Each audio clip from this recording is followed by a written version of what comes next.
जो सबसे ज़्यादा आपका डिमांडिंग टॉपिक है इंटीग्रेशन, ये उसके कॉन्सेप्ट वीडियोस होंगे, है ना।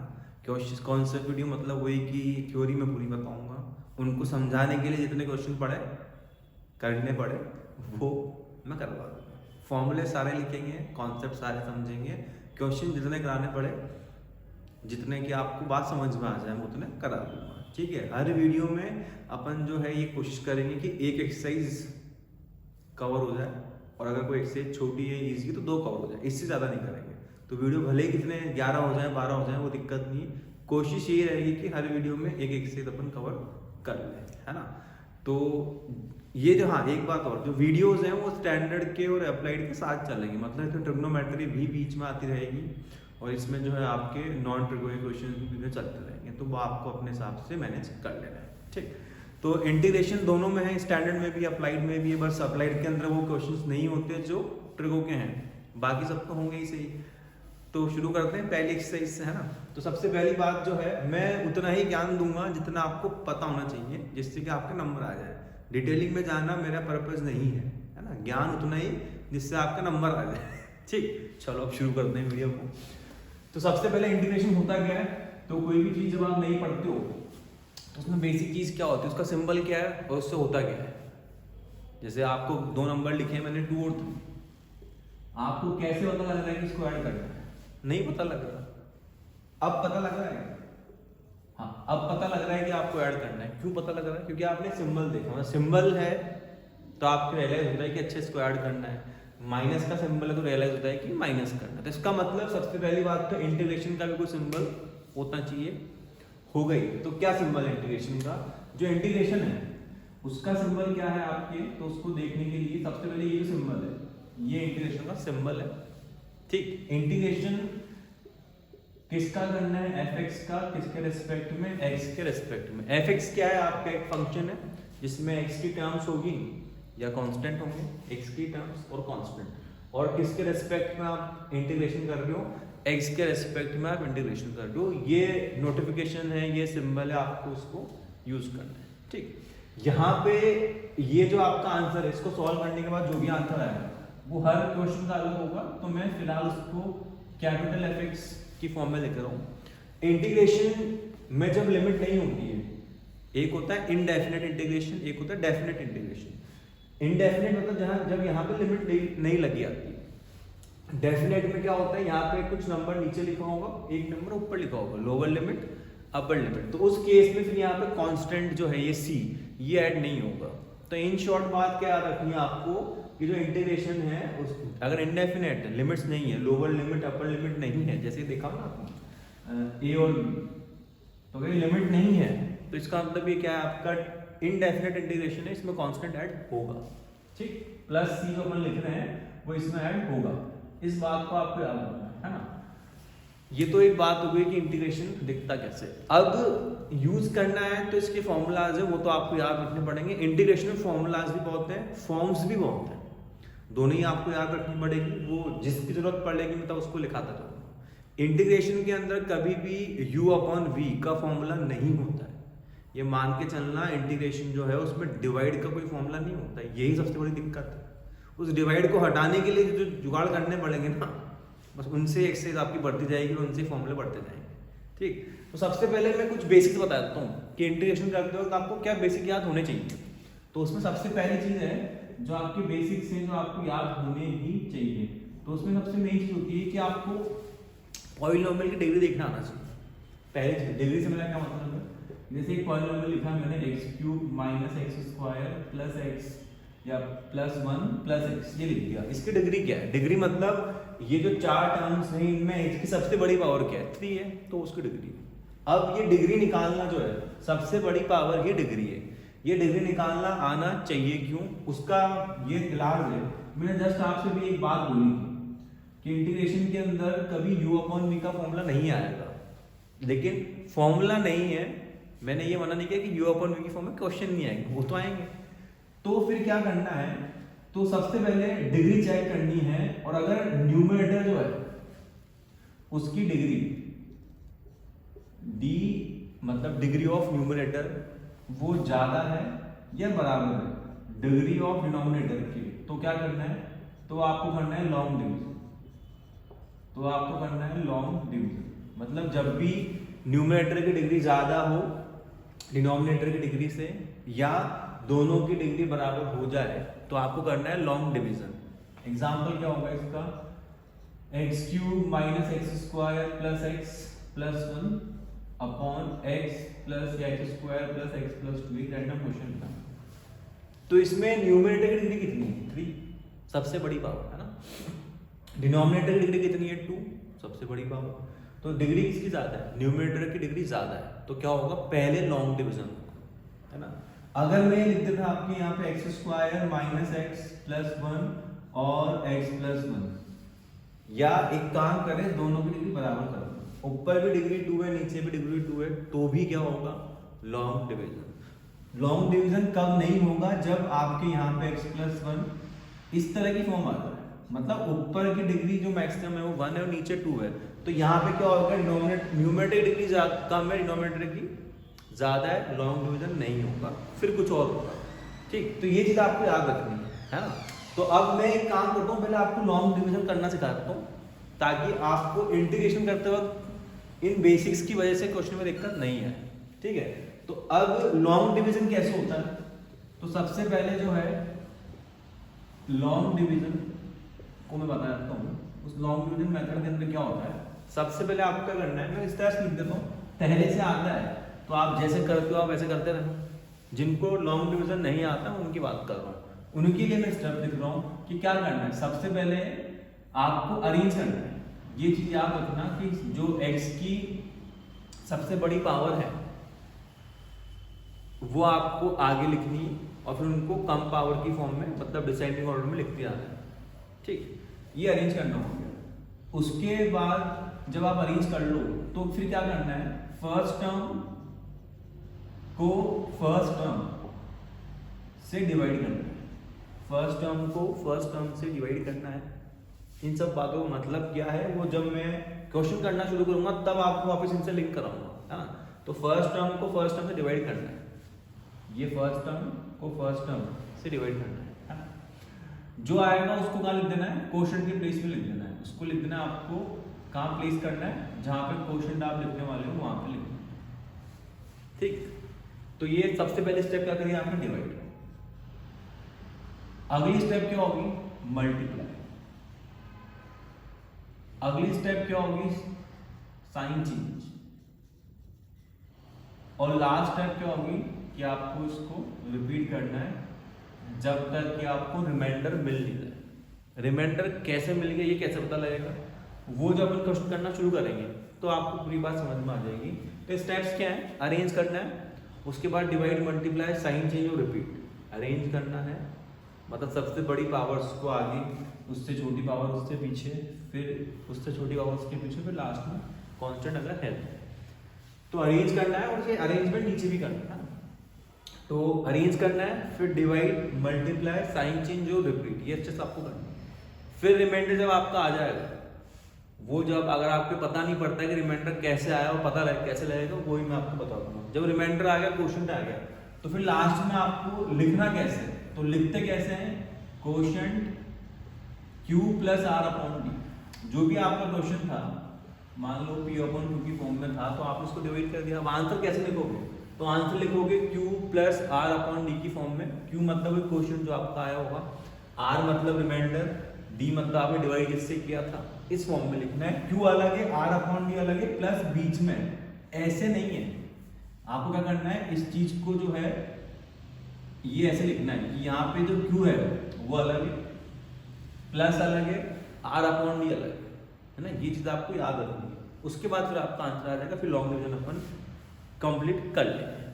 तो अब मैं जो क्वेश्चंस हैं उसके अंदर आपको लॉन्ग डिवीजन करना सिखा देता हूँ, है ना। ये बेसिक्स हैं जो इंटीग्रेशन करते हो तो आपको काम आएंगे।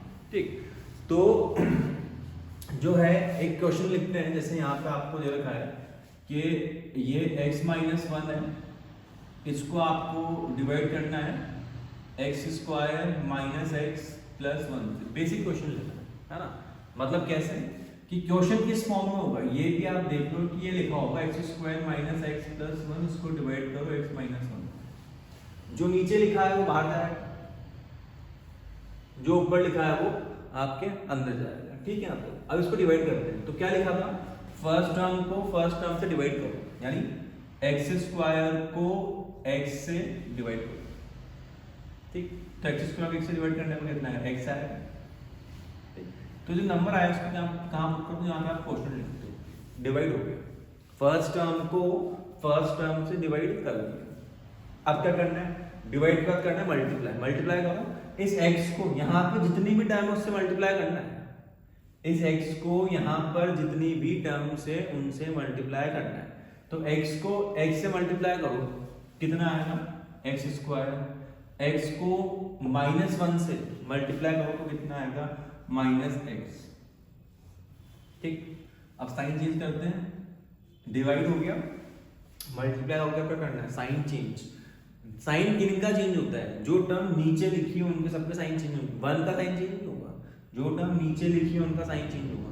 ये प्लस का था माइनस का हो गया, ये माइनस का था प्लस का, ठीक, साइन चेंज हो गया, कैंसिल कर दो, ये माइनस का x है, ये प्लस का x है, ये भी कैंसिल हो गया, और क्या बच गया आपके पास, 1 बच गया।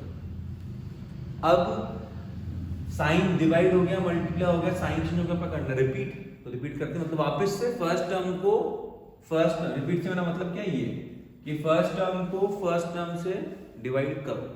फर्स्ट टर्म क्या है यहाँ पे 1, यहाँ पे फर्स्ट टर्म क्या है आपकी x, तो 1 को जब आपने x से डिवाइड किया तो क्या है 1/x। अगर जो वेरिएबल है वो सिर्फ आपके डिनोमिनेटर में बच रहा है, तो इसका मतलब अब आपको डिवाइड नहीं करना है, आपका लॉन्ग डिवीजन खत्म हो चुका है। तो क्या होगा इसके अंदर, अब जब लॉन्ग डिवीजन खत्म हो गया तो लिखते कैसे, मतलब x square minus x plus 1 को जब x माइनस 1 से डिवाइड किया तो आंसर किस फॉर्म में लिखना है, क्वोशंट कितना है x plus r upon d, quotient तो x, r कितना है, ये आपका r है, ये क्वोशंट है, और ये जिससे आपने डिवाइड किया था वो d है। तो क्वोशंट मतलब q प्लस r मतलब 1 और अपॉन d मतलब x माइनस 1। तो ये जो टर्म है इसका आप इंटीग्रेशन नहीं कर सकते, कर भी दिया अगर भूल चूक में है तो आंसर गलत ही होगा। तो पहले क्या करना है, आपको लॉन्ग डिवीजन करना है, उसके बाद इसको ऐसे लिख देना है, फिर ये जब इसके इक्वल तो इसका इंटीग्रेशन करना है, इसका नहीं करेंगे हम, इसका इंटीग्रेशन करेंगे, रहेगी बात यार। तो लॉन्ग डिवीजन ऐसे करते हैं। लॉन्ग डिवीजन कुछ और क्वेश्चन में डिस्कस कर रहा हूँ, है ना, जिसमें कुछ टर्म आपकी ज्यादा आ रही है बट वो लिखी हुई नहीं है, वो सॉल्व कैसे होगी, उन सब चीजों को मैं बता रहा हूँ। तो इसको अगर नोट करना है या लिखना है तो स्क्रीनशॉट ले लो, बाकी फिर कुछ और क्वेश्चन लॉन्ग डिवीजन के अपन इस वीडियो में और डिस्कस करते हैं, है ना।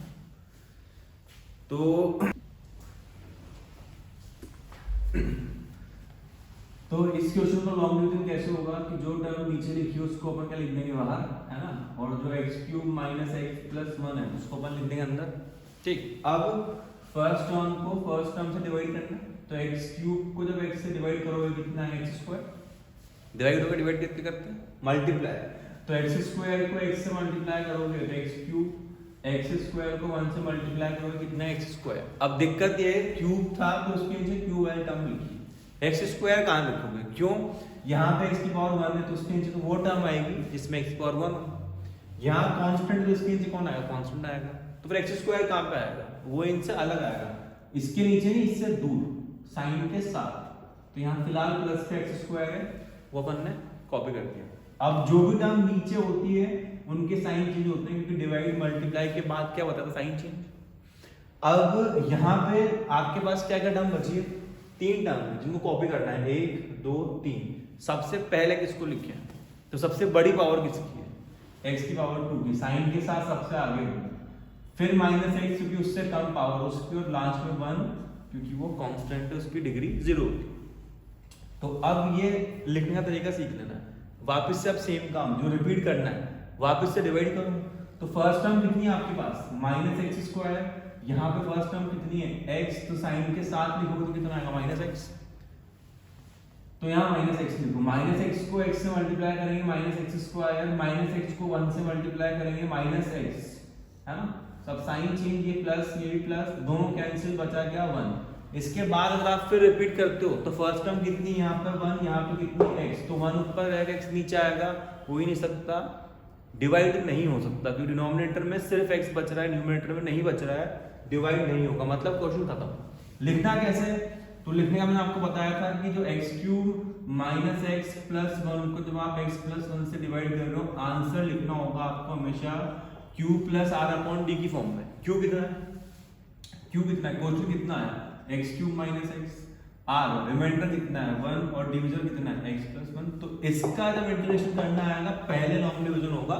फिर इंटीग्रेशन होगा, ठीक। अब जैसे अगला क्वेश्चन करें, अगले क्वेश्चन जो है जैसे मैंने यहाँ लिखा कि आपको डिवाइड करना है, डिवाइड करना है आपको किसको, x² माइनस x प्लस 1, इसको आपको डिवाइड करना है x² प्लस 1, ये डिवाइड करना है। तो डिवाइड होगा ना, यहाँ पे पावर 2 है, यहाँ पे पावर 2 है, पावर सेम है तब भी डिवाइड होगा। तो जो नीचे लिखा है यानी x² प्लस 1 वो बाहर, जो ऊपर लिखा है यानी x² माइनस x प्लस 1 वो अंदर, है ना। अब डिवाइड करो फर्स्ट टर्म को फर्स्ट टर्म, यानी x² को x² से डिवाइड करने पर कितना आएगा 1, तो 1 को यहाँ लिख दो। 1 जब x² से मल्टीप्लाई होगा x², 1 जब 1 से मल्टीप्लाई होगा तो प्लस का 1, है ना। डिवाइड हो गया, मल्टीप्लाई हो गया, अब क्या होगा, साइन चेंज, साइन चेंज, ये कैंसिल हो गया, तो क्या बचा यहाँ पे एक तो, और ये 1 भी कैंसिल हो गया, 1 से 1 गया, x² कितना बचा माइनस x, तो ये क्या लिख दिया आपने माइनस x लिख दिया। वापस से फर्स्ट टर्म को फर्स्ट टर्म में डिवाइड करो, माइनस x को x² से डिवाइड करो, कितना आएगा माइनस का 1 अपॉन x, x जो है सिर्फ डिनोमिनेटर में बचा, मतलब अब आपको डिवीजन नहीं करना है, डिवीजन खत्म हो गया। तो फिर क्या करना है आपको, इसको जो है q plus r upon d की फॉर्म में लिख देना है। तो इसको आप q plus r upon d की फॉर्म में लिखो, यानी जो x² माइनस x प्लस 1 को आपने x² प्लस 1 से डिवाइड किया वो किस फॉर्म में आएगा, q plus r upon d की फॉर्म में आएगा। तो q कितना है, क्वेश्चन कितना है आपका 1, r रिमाइंडर कितना है माइनस x, और क्या होगा आपके x² प्लस 1, इस तरीके से करना है। और साइन की दिक्कत आ रही हो तो ये जो है यहाँ प्लस ही रहने दो, अपनी हैबिट के हिसाब से इसको माइनस लिख दो, ये भी ठीक है। तो ये आपका लॉन्ग डिवीजन हो गया, है ना। तो लॉन्ग डिवीजन करते वक्त या लॉन्ग डिवीजन करना कब है, तो उसके लिए मैंने आपको पहले बोल दिया है कि पावर जब ऊपर ज्यादा है नीचे कम है तो करना है, पावर ऊपर और नीचे की बराबर है तब करना है, बट नीचे की पावर डिनोमिनेटर की पावर ज्यादा है और न्यूमरेटर की पावर कम है तो फिर डिवीजन नहीं होगा, है ना। ये चीज याद रखना। तो ये जो है लॉन्ग डिवीजन का कॉन्सेप्ट है।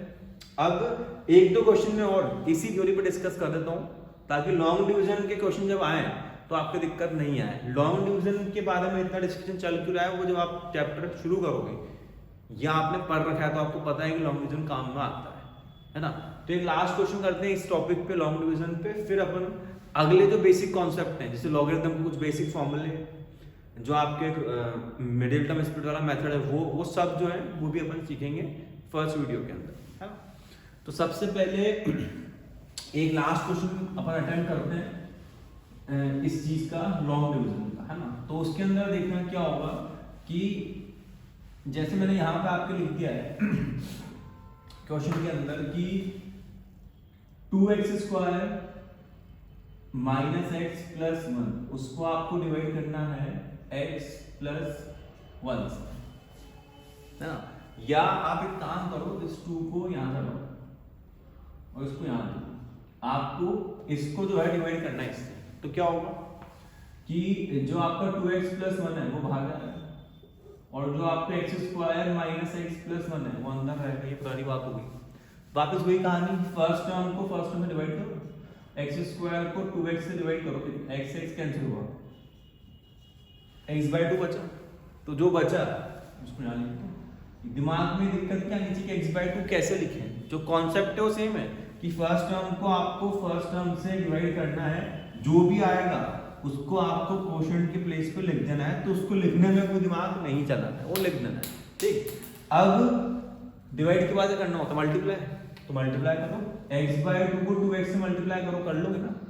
x/2 को 2x से मल्टीप्लाई करोगे x² ही आएगा और x/2 को 1 से मल्टीप्लाई करोगे तो x/2 आएगा, ठीक है। डिवाइड हो गया, मल्टीप्लाई हो गया, साइन चेंज हो गया। यहाँ पे ऊपर क्या लिखा है माइनस का x, है ना।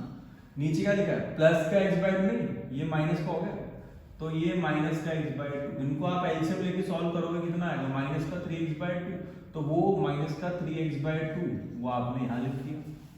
और जो ये 1 है इसको भूल नहीं जाना है ना, इसको भूलना खराब है, तो इसको लिख लेना है। अब वापस वही फर्स्ट टर्म को फर्स्ट टर्म से डिवाइड करना है, तो डिवाइड करो। फर्स्ट टर्म कितनी है माइनस 3x बाई टू, वो किससे डिवाइड होगा 2x से, 2x के नीचे 1 लिख, तो क्या होगा ये 3x बाई टू माइनस का चलता रहेगा और ये 1/2x यहाँ पे आएगा, x से x गया तो माइनस का 3/4 बचा, तो जो बचा है वो यहाँ लिख दो।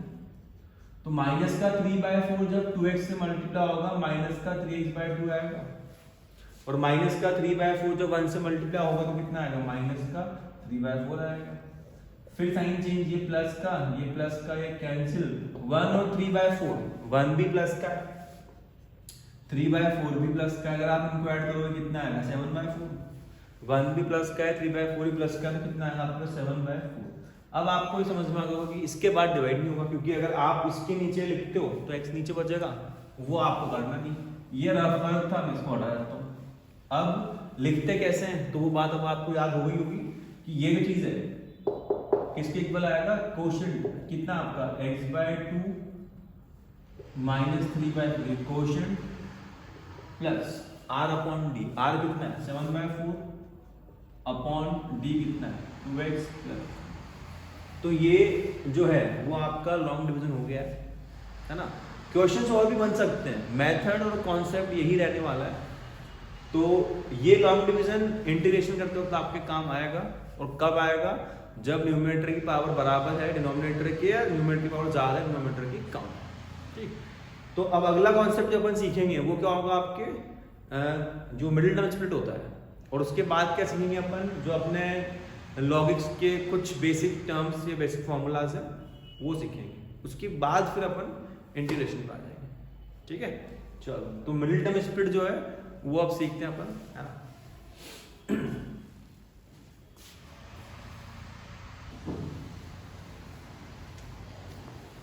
तो मिडिल टर्म स्प्लिट जो है, मिडिल टर्म स्प्लिट में क्या होगा, मैं सिर्फ क्वाड्रेटिक इक्वेशन के रिगार्डिंग बात कर रहा हूँ। क्वाड्रेटिक इक्वेशन दे रखी है, ये तो फिलहाल क्वाड्रेटिक पॉलिनोमियल है, तो क्वाड्रेटिक पॉलिनोमियल या इक्वेशन हो तो उनका मिडिल टर्म स्प्लिट कैसे होगा उस बारे में ही मैं डिस्कशन करता हूँ। तो सबसे पहले आपको मैं डिटेल में जाके बताऊँ, अगर आपको शॉर्टकट में आता है या पहले से आता है तो इसकी नीड आपको नहीं बनने वाली है ना, मैं तो ये मान के चल रहा हूँ कि आते ही नहीं। तो सबसे पहले आपको एबीसी पता करना है, कैसे पता करोगे, एक्स स्क्वायर के साथ जो लिखा है कोएफिशिएंट वो a है, x का जो कोएफिशिएंट है जो x के साथ लिखा है वो b है, और जो अकेला है जिसके साथ ना x है ना x स्क्वायर है वो c, ठीक। जैसे यहाँ पे लिखा है x square minus 5x plus 6, तो x स्क्वायर के साथ क्या लिखा है कुछ नहीं, तो 1 तो ही, तो a 1 है। x के साथ जो लिखा है साइन के साथ बोलेंगे तो -5, और कांस्टेंट जो है वो 6 है, ये a और b और c की वैल्यू है। उसके बाद क्या करना होता है आपको, फर्स्ट टर्म को लास्ट टर्म से मल्टीप्लाई करना होता है, यानी a को c से मल्टीप्लाई करना होता है। कितना है अपने केस के अंदर 6 आ गया। अब जो 6 है उस 6 के आपको दो पार्ट करने हैं, 6 के आपको दो पार्ट करने हैं। कैसे करने हैं कि जब आप उसको मल्टीप्लाई करो तो ऑब्वियसली 6 आए, मल्टीप्लाई करो तो 6 आए, लेकिन उन पार्ट्स को जब आप ऐड करो, आप ऐड करना ही याद रखो कि जब आप उन पार्ट्स को ऐड करो तो b आना चाहिए साइन के साथ, मल्टीप्लाई करने पर c और ऐड करने पे साइन के साथ b। तो यहाँ मल्टीप्लाई करने पर तो आपके 6 आ रहा है, बट 2 + 3 5 होता है, -5 नहीं होता। तो फिर अपन थोड़ा सा दिमाग लगाएं, दोनों माइनस कर दें, -2 -3 अभी भी +6 है, लेकिन अगर आपने -2 में -3 को ऐड किया तो कितना आएगा -5, तो ये आपका भी हो गया। इसका मतलब आपने मिडिल टर्म जो -5 था उसको दो पार्ट में स्प्लिट कर दिया है, मतलब जिसका नाम है वो आपने काम कर दिया है। तो अब लिख दो बस x² माइनस जो आपके -5 आ रहा है, इसका मतलब क्या है -2 और -3, तो -2 के साथ भी x, -3 के साथ भी x और प्लस में 6, -2 -3 -5 हो रहा है, बैलेंस है ना, साइन के साथ लिख दिया मैंने, बस इन दोनों के आगे x लगा के और लिख दिया। x² के साथ कुछ नहीं किया है, 6 के साथ कुछ नहीं किया है, 5 के साथ ही किया जो भी है, क्योंकि 5 ही मिडिल टर्म है, उसी को स्प्लिट करना था, हो गया काम। अब 4 टर्म है आपके पास, 1 2 3 4, शुरू की 2 टर्म और लास्ट की 2 टर्म में से कॉमन निकलेगा, तो तो कॉमन निकालो।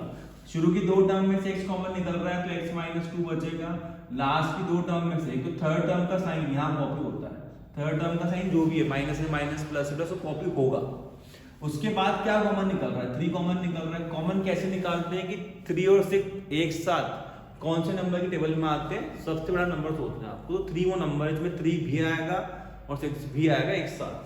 तो x तो बचा, यहाँ प्लस था बट आप माइनस कॉमन निकाल चुके हो तो ये साइन चेंज होगा। और 3 की टेबल में 6 कितनी बार में आता है, 2 बार में, तो ये x माइनस 2। अब अगर आपने फैक्टर सही किए तो ये जो नंबर बचा है, ये जो टर्म बची है, ये जो फैक्टर आ रहा है सेम आएगा, आ रहा है तो इस सेम फैक्टर को कॉमन निकालना। x माइनस 2 हटा तो x बचा, x माइनस 2 हटा तो माइनस 3 बचा। ये इसका मिडिल टर्म स्प्लिट हो गया। बेसिक क्वेश्चन है, पैटर्न सभी का सेम है, क्वेश्चन कहीं पे पहुंच जाए ये स्टेप्स नहीं बदलने वाली। अब आप सोच कितना पा रहे हो वो अलग बात है, पैटर्न ये रहने वाला है ना। जैसे मैंने एक क्वेश्चन लिखा आपके 100x² माइनस 20x प्लस 1 ये लिख दिया। वही सेम बात मैं वापस बोलने वाला हूँ, a कितना है 100। अब ये a हमेशा निकालना है क्या, b हमेशा निकालना है क्या, c ये जरूरत नहीं है।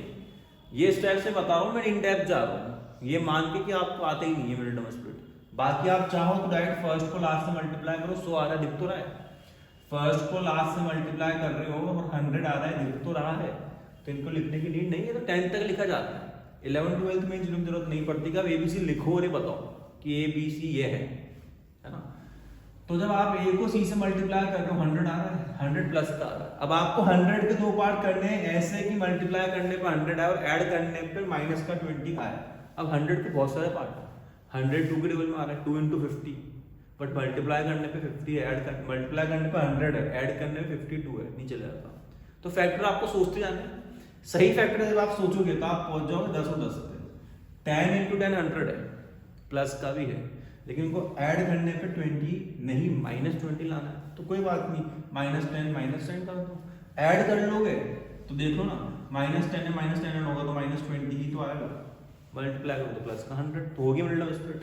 पुट कर दो, यहाँ पे आपके पास लिखे 100x² -20 का मतलब -10 तो -10 के साथ भी x, अगले -10 के साथ भी x और +1 4 टर्म हो गई ना। तो शुरू की दो में से क्या कॉमन निकल रहा है, मतलब 100 और 10 एक साथ किसके टेबल में आते हैं, सबसे बड़ा नंबर बताओ तो 10 है, और x² और x से तो उसमें x कॉमन निकल जाएगा। तो क्या बचेगा इधर 10x माइनस और इधर कितना आ जाएगा 1 माइनस थर्ड टर्म का साइन है वो यहाँ बाहर निकलेगा। 10x और 1 में क्या कॉमन है, मतलब 10 और 1 एक साथ किसके टेबल में आते हैं, तो 1 के टेबल में आते हैं। तो यहाँ 1 लिख दो, तो यहाँ कितना बच जाएगा 10x माइनस 1। ये -1 पता लग गया ना, यहाँ प्लस होते हुए माइनस क्यों आ गया, साइन चेंज करना है क्योंकि आपने माइनस बाहर निकाला। जब दोनों फैक्टर सेम है तो आपने फैक्टर सही किए हैं, तो जो कॉमन था वो तो बाहर निकल गया, जो बचा वो लिख दिया, ये आपका आंसर होगा। तो मिडिल टर्म स्प्लिट ये होता है। अगर फिर भी आपको मिडिल टर्म स्प्लिट ऐसा हो रहा है कि सॉल्व नहीं हो पा रहा है तो उसका इलाज आपको पता है, वो होता है क्वाड्रेटिक फॉर्मूला। वो होता है आपके क्वाड्रेटिक फॉर्मूला कि आपको मिडिल टर्म स्प्लिट आ ही नहीं रहे या हो ही नहीं रहे हैं या होते ही नहीं है, नंबर रूट वाले होंगे, तो फिर क्या करना है, फॉर्मूला होता है -b plus minus root b² -4ac upon 2a। इससे सारे आंसर आ ही जाएंगे, जो आप सोच पा रहे हो वो भी, जो आप सोच नहीं सकते तो वो भी, सारे आंसर आ जाएंगे इससे। ठीक है, हो जाएगा सॉल्व पक्का। तो बाकी का जो काम है वो फिर अपन अगले वीडियो में करेंगे, है ना।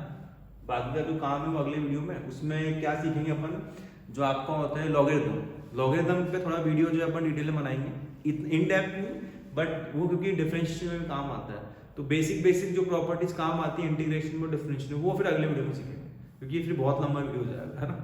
तो बाकी फिर अगले वीडियो में, इसमें इतना ही, ध्यान से पढ़ना है और जो भी डाउट रहे वो कमेंट कर देना है। कोचिंग में पढ़ रहे हो तो पूछ लेना है, सोक्रेटिक मैथ्स ऐप को डाउनलोड कर लेना है, उसका लिंक डिस्क्रिप्शन में है।